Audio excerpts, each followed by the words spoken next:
Whether you've just purchased your first or your 20th real estate property here in Australia, you're a property investor because you want financial freedom. And one massive hurdle to financial freedom is tax. So in this video, I've given you 5 tips for real estate investors to save money on tax. Tip 1, depreciation. A depreciation schedule is a record of all the assets inside of your investment property valued over $300. This schedule is key as it tells you how much depreciation you can claim as a deduction every year. Assets that you might have in your investment property include a dishwasher, blinds, or other furniture. You can also claim capital works deductions over a number of years for certain construction costs. A capital works schedule is a useful record of all of the construction and building related work for your investment property. Costs can include preliminary expenses such as surveying, architect and engineering fees, costs of building permits, cost of building and construction materials, cost of renovations and extensions, cost of capital improvements to the surrounding property, or structural improvements to the existing property. There are lots of rules around capital works deductions, so make sure you employ the help of a professional. If you can't accurately estimate the construction cost of your property,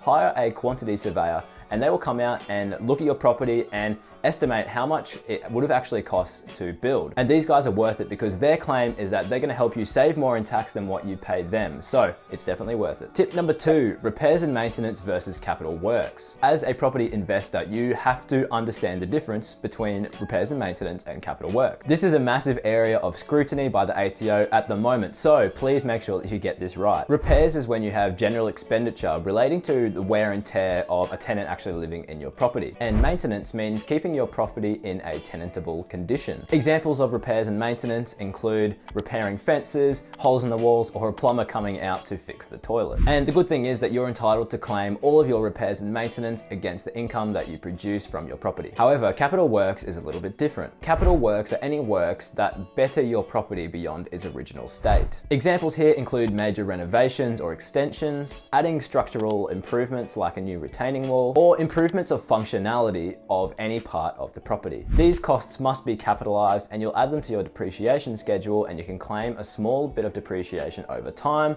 but where you'll see the benefit from these is when you sell your property. It will increase the cost base, therefore reducing your capital gain when you sell. Tip number 3, claim borrowing expenses. Borrowing expenses include any expenses associated with taking out a loan on your property. Some examples include loan origination fee, lender's mortgage insurance, and title search fees. If your total borrowing costs are more than $100, these deductions are spread over 5 years or the term of the loan, whichever is less. But if your total borrowing expenses is less than $100, you can claim them immediately upfront. 100% claim it in the year that you incur the loan. Tip number 4, negative gearing. Negative gearing is a popular strategy in property investing because it lowers your tax bill. Negative gearing is a situation where all of the costs associated with your rental property is actually greater than the income that you make. So you're actually making a loss from renting out your property. Our tax code currently allows property investors to offset the losses from their rental properties against their other income, such as salary and wages. This is such a popular investment property strategy that approximately 60% of all investment properties in Australia are negatively geared. But this strategy might seem counterintuitive at first. I mean, you're actually making a loss.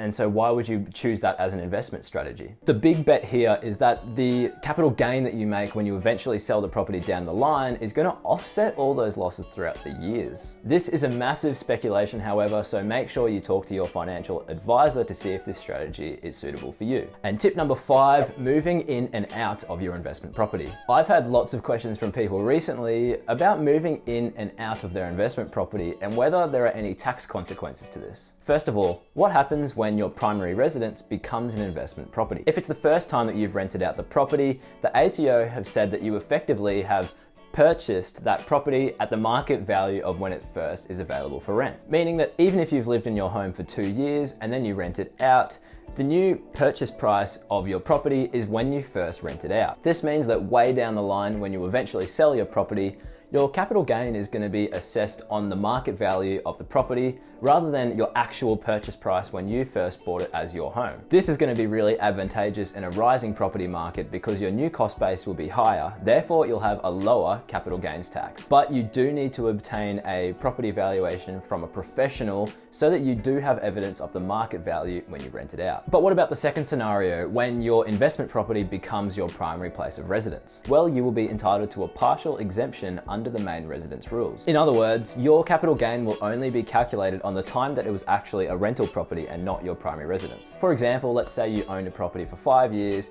and when you sold it, you had a $100,000 capital gain. The property was rented out and made an income for the first 2 years, which then you moved in and you've lived in it ever since, and you've sold it after 3 years of it being your primary residence. Your $100,000 gain will then be reduced to be only applicable to the time that it was rented out, so those first 2 years, effectively reducing your gain to $40,000. So when it comes to moving in and out of your property, just make sure you have key dates written down and get a valuation if you're not sure. The thing is, if you really want to save taxes like a ninja, these tips won't be enough on their own. There's actually one more thing you have to combine with it if you really want to save big money on taxes. And in this video here, I will not only tell you what that is, but I'll also tell you 6 legal strategies that millionaires are using to avoid capital gains tax. So do not miss that video if you're serious about saving big on taxes.